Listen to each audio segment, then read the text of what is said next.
ಎಲ್ಲರಿಗೂ ನಮಸ್ಕಾರಗಳು. ಸಾಕ್ಷಿ ಕಿಚನ್ ಚಾನೆಲ್ಗೆ ಸ್ವಾಗತ. ನಾನು ಇವತ್ತು ಸಿಂಪಲ್ ಆಗಿ ಮಾವಿನಕಾಯಿ ಹಾಗೆ ನುಗ್ಗೆಕಾಯಿನ ಬಳಸ್ಕೊಂಡು ಸಾಂಬಾರ್ ಮಾಡೋದನ್ನ ತೋರಿಸ್ತಾ ಇದ್ದೀನಿ. ಸೂಪರ್ ಟೇಸ್ಟಿ ಆಗಿರುತ್ತೆ ಈ ಮಾವಿನಕಾಯಿ ನುಗ್ಗೆಕಾಯಿ ಸಾಂಬಾರ್. ಮಾತ್ರ ಮನೇಲಿ ಏನು ತರಕಾರಿ ಇರಲ್ಲ ಅಲ್ವಾ, ಅಂತ ಟೈಮಲ್ಲಿ ನುಗ್ಗೆಕಾಯಿ ತಗೊಂಡ್ ಬಂದ್ಬಿಟ್ಟು ಈ ತರ ಸಾಂಬಾರ್ ಮಾಡ್ಕೊಳ್ಳಿ. ರುಚಿ ಮಾತ್ರ ಸೂಪರ್ ಆಗಿರುತ್ತೆ. ಹಾಗಿದ್ರೆ ಬನ್ನಿ ತಡ ಮಾಡ್ದೇನೆ ಈ ರೆಸಿಪಿ ಯಾವ ತರ ಮಾಡೋದು ಅಂತ ತೋರಿಸ್ಕೊಡ್ತೀನಿ.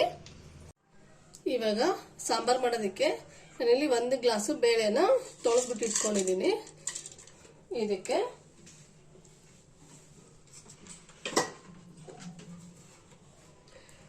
ಮಾವಿನಕಾಯಿನ ಈ ತರ ದಪ್ಪದಾಗಿ ಕಟ್ ಮಾಡಿ ಇಟ್ಕೊಂಡಿದ್ದೀನಿ.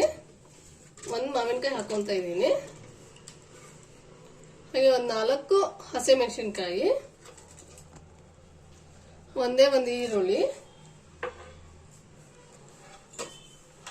ನಾನಿಲ್ಲಿ ಮಾವಿನಕಾಯಿ ನುಗ್ಗೆಕಾಯಿ ಹಾಕ್ಬಿಟ್ಟು ಸಾರು ಮಾಡ್ತಿರೋದ್ರಿಂದ 3 ನುಗ್ಗೆಕಾಯಿನ ತಗೊಂಡಿದ್ದೀನಿ. ಇವಾಗ ಬೇಯೋದಕ್ಕೆ ಎಷ್ಟು ಬೇಕೋ ಅಷ್ಟು ನೋಡ್ಬಿಟ್ಟು ನೀರು ಹಾಕೊಂಡು ಇವಾಗ ಈ ಹಾಕಿರೋಂಥ ಮಾವಿನಕಾಯಿ ನುಗ್ಗೆಕಾಯಿ ಬೇಳೆ ಬೇಯೋದಕ್ಕೆ ಎಷ್ಟು ಬೇಕೋ ಅಷ್ಟು ನೀರು ಹಾಕೊಂಡಿದ್ದೀನಿ. ಲಿಡ್ ಕ್ಲೋಸ್ ಮಾಡಿ 2 ರಿಂದ 3 ವಿಷಲ್ ತಗೊಂಡ್ರೆ ಸಾಕು. ಇವಾಗ ಸ್ಟವ್ ಆನ್ ಮಾಡಿ ನಾನು ಕುಕ್ಕರ್ನ ಇಟ್ಕೊಂತಿದ್ದೀನಿ. 2 ರಿಂದ 3 ವಿಷಲ್ ತಗೊಳ್ಳಿ ಸಾಕು. ಯಾಕಂದ್ರೆ ಇಲ್ಲೇ ನುಗ್ಗೆಕಾಯಿ ಅದೆಲ್ಲ ಒಟ್ಟಿಗೆ ಬೇಯಿಸ್ತಾ ಇರೋದ್ರಿಂದ ನುಗ್ಗೆಕಾಯಿ ತುಂಬಾನೇ ಬೆಂದ್ಕೊಂಡ್ಬಿಡುತ್ತೆ. ಅದಕ್ಕೆ 2 ರಿಂದ 3 ವಿಷಲ್ ಮಾತ್ರ ನಾನು ವಿಷಲ್ನ ತಗೊಂತಾ ಇದ್ದೀನಿ.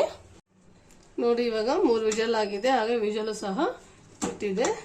ಇವಾಗ ಓಪನ್ ಮಾಡ್ತೀನಿ.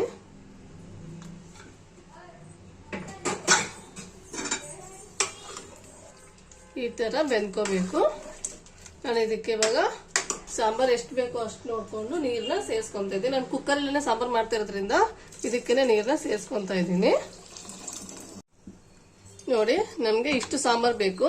ನಾನು ಇಲ್ಲಿ ಕುಕ್ಕರಲ್ಲೇ ಮಾಡ್ತಿರೋದ್ರಿಂದ ಅದಕ್ಕೆ ಕುಕ್ಕರಲ್ಲೇನೆ ನೀರನ್ನ ಸೇರಿಸ್ಕೊಂತ ಇದ್ದೀನಿ. ನೀವು ಸಪರೇಟ್ ಆಗಿ ಏನಾದ್ರು ಬೇರೆ ಪಾತ್ರೆ ಮಾಡ್ತಾ ಇದ್ರೆ ನೀವು ಬೇರೆ ಪಾತ್ರೆಗೆ ಇದನ್ನ ಹಾಕೊಂಡ್ಬಿಟ್ಟು ನೀರನ್ನ ಸೇರಿಸ್ಕೊಳ್ಳಿ.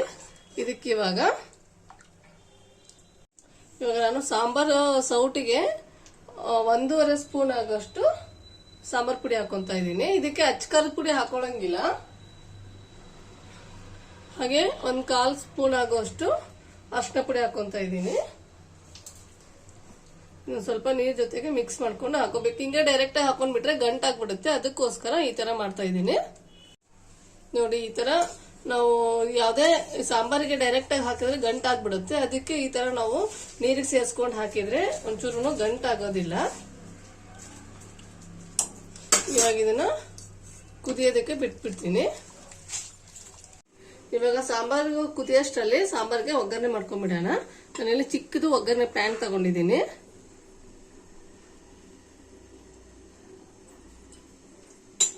ಅದಕ್ಕೆ 2 ರಿಂದ 3 ಸ್ಪೂನ್ ಆಗೋಷ್ಟು ಎಣ್ಣೆ ಹಾಕೊಂತ ಇದ್ದೀನಿ.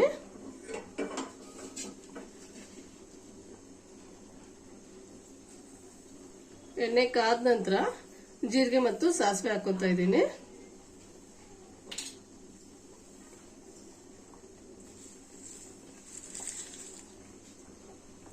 ಜೀರಿಗೆ ಮತ್ತು ಸಾಸಿವೆ ಒಂದು ಸ್ವಲ್ಪ ಚಿಟ್ಗುಟ್ಬೇಕು. ಚಿಟ್ಗುಟ್ಟ ನಂತರ ಇದಕ್ಕೆ ಕರ್ಬೇವಿನ ಸೊಪ್ಪು ಹಾಕೊಂತ ಇದ್ದೀನಿ.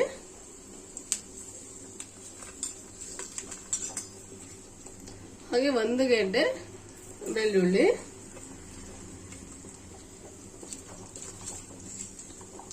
ಹಾಗೆ 1 ಮೆಣಸಿನಕಾಯಿ,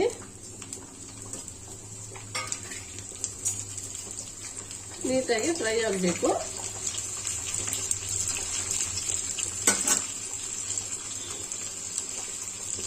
ಹಾಗೆ ಇದಕ್ಕೆ ಹಿಂಗ್ ಹಾಕೊಂತ ಇದ್ದೀನಿ. ಈ ಮಾವಿನಕಾಯಿ ನುಗ್ಗೆಕಾಯಿ ಸಾಂಬಾರ್ಗೆ ಹಿಂಗು ತುಂಬಾನೇ ಮುಖ್ಯ. ಹಿಂಗ್ ಹಾಕಿದ್ರೆ ಮಾತ್ರ ತುಂಬಾ ರುಚಿ ಕೊಡುತ್ತೆ. ಇದೇ ಸಾಂಬಾರ್ ಅಂತಲ್ಲ, ನೀವು ಮನೇಲಿ ಯಾವ ಸಾಂಬಾರ್ ಮಾಡಿದ್ರು ಹಿಂಗನ್ನ ಬಳಸಿ ತುಂಬಾ ರುಚಿ ಕೊಡುತ್ತೆ. ಹಿಂಗ್ ಫ್ಲೇವರ್ ಮಾತ್ರ. ಇವಾಗ ನೀಟಾಗಿ ಫ್ರೈ ಆದ ತಕ್ಷಣ ಸಾಂಬಾರಿಗೆ ಸೇರಿಸ್ಕೊಂಡ್ಬಿಡೋಣ. ನೋಡಿ ಸಾಂಬಾರು ಸಹ ನೀಟಾಗಿ ಕುದೀತಾ ಇದೆ. ಇವಾಗ ಮಾಡ್ಕೊಂಡಿರೋಂತ ಒಗ್ಗರಣೆನ ಸೇರಿಸ್ಕೊಂಡ್ಬಿಡೋಣ.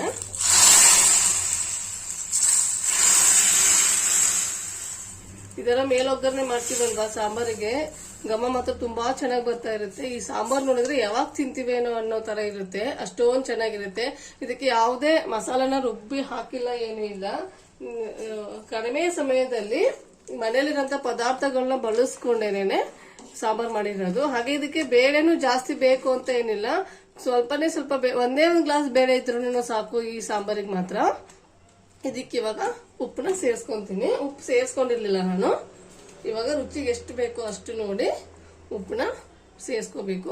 ನೀವು ಬೇಕಾದ್ರೆ ಇದಕ್ಕೆ ಆಪಲ್ ಟೊಮೆಟೊ ಬೇಕಾದ್ರೆ ಹಾಕೋಬಹುದು. ನಾನು ಮಾವಿನಕಾಯಿ ಹಾಕಿರೋದ್ರಿಂದ ಟೊಮೆಟೊ ಯಾವ್ದನ್ನು ಹುಣಸೆ ಹಣ್ಣಾಯ್ತು ಟೊಮೆಟೊ ಆಯ್ತು ಏನೂ ಸೇರಿಸಿಲ್ಲ, ಯಾಕಂದ್ರೆ ಮಾವಿನ ಹಣ್ಣಲ್ಲೇ ಹುಳಿ ಇರುತ್ತೆ.